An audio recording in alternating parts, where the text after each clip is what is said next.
I always say don't do business with people, but with a company. And if you do business with a company, everyone uses contracts, right? So why people don't use contracts then at the moment they're doing business with a Chinese factory?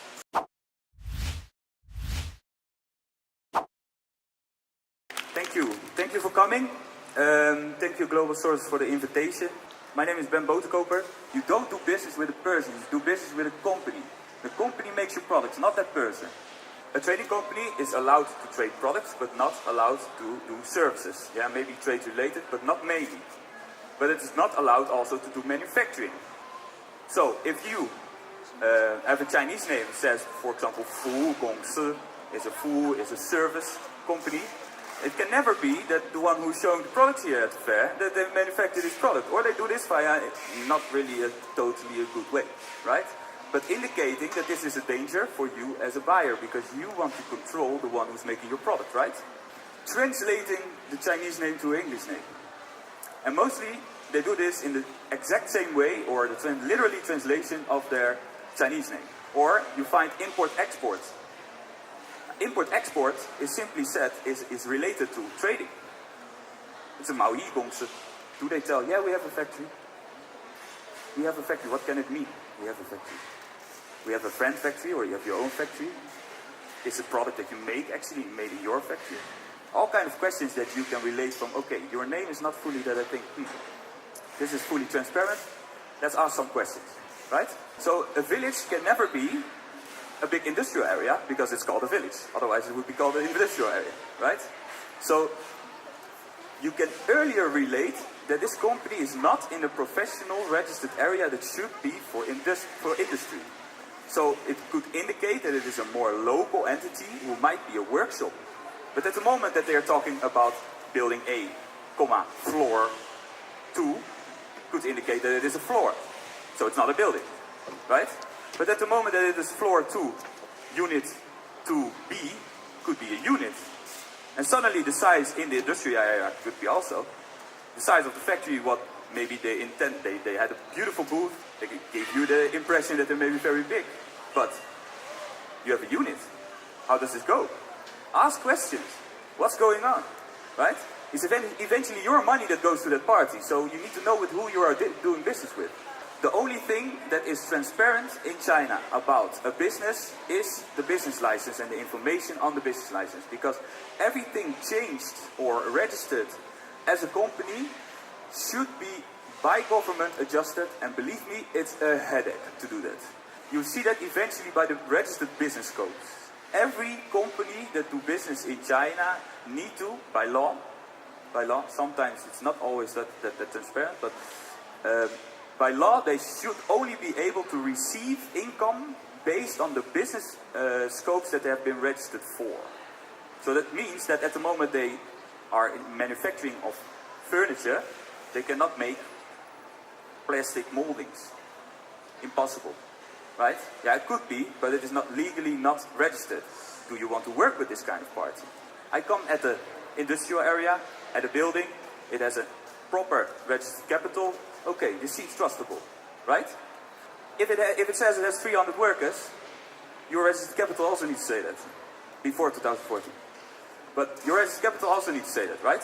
If it doesn't, doubt it, ask questions, find it out. So, when you don't specify your product and you don't agree what you would agree in a contract if you would make it by yourself, why would you agree to a normal quotation or a PI as you receive? Makes no sense. Although it is still the tool for every selling party, because it is used as a contract, still the tool to not agree things to make sure that afterwards their interest is protected. But your interest as a buyer should be also protected. There is no actual solution to doing business in China. So, you are the solution, in fact. If the other party don't want to change, I mean, you're doing business, it's going about financials, or they're so nice to you, but it goes wrong every time.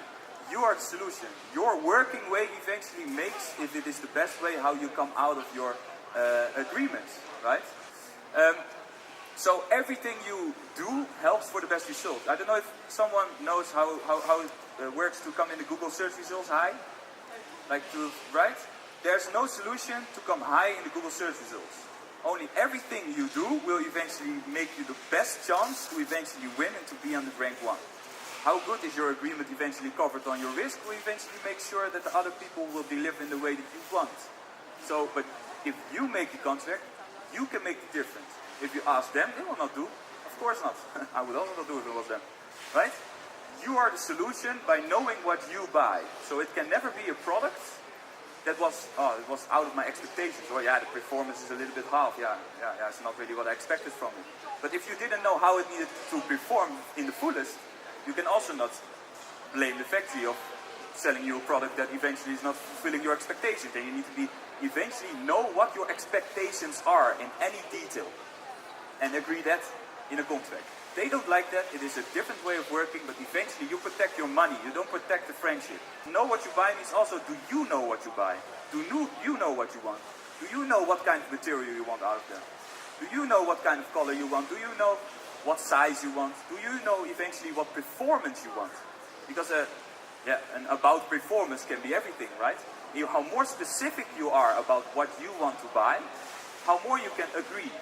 And a lot of times, and I speak also from experience because I also started from the bottom, at the moment that I came to a fair and I saw a great product and I thought that's what I want to have because I assumed that they committed to the responsibility to give me the best product ever. But it doesn't work in this way. At the moment that you don't know what you buy, you assume that the party knows what you want.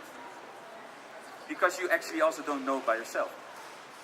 And assuming that something will how you think it will be is eventually dangerous because the chance that it will be not fulfilling your expectations is very high.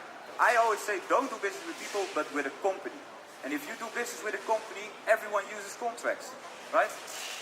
So why people don't use contracts then at the moment they're doing business with the Chinese factory? Very dangerous to do business with people because there are always different interests. And even if you like each other, even if you had great times with each other, sometimes the situation makes that you say, sorry, but I had to. And then you are in the rain. Because it is too easy, it is really too easy to say, oh, it was a misunderstanding. And to say like, oh, their English is not very well. So I understand they maybe not that clear. You know, of course maybe it's true, but if you do business with a company, you would also not accept that. So why would you do then? Because if you want to eventually know how a Chinese supplier works, you also need to become a little bit like them. If you think that eventually the other party or the Chinese will become like us in the West, for example, or our model, it is not. They take their own plan, they're very strategic, very good entrepreneurs. Sometimes I take a bow. And you as a buyer have to protect your own interests. And if you can become a little bit Chinese, or try to become a little bit Chinese, you will eventually be able to create a working way that makes you eventually China-proof, simply said.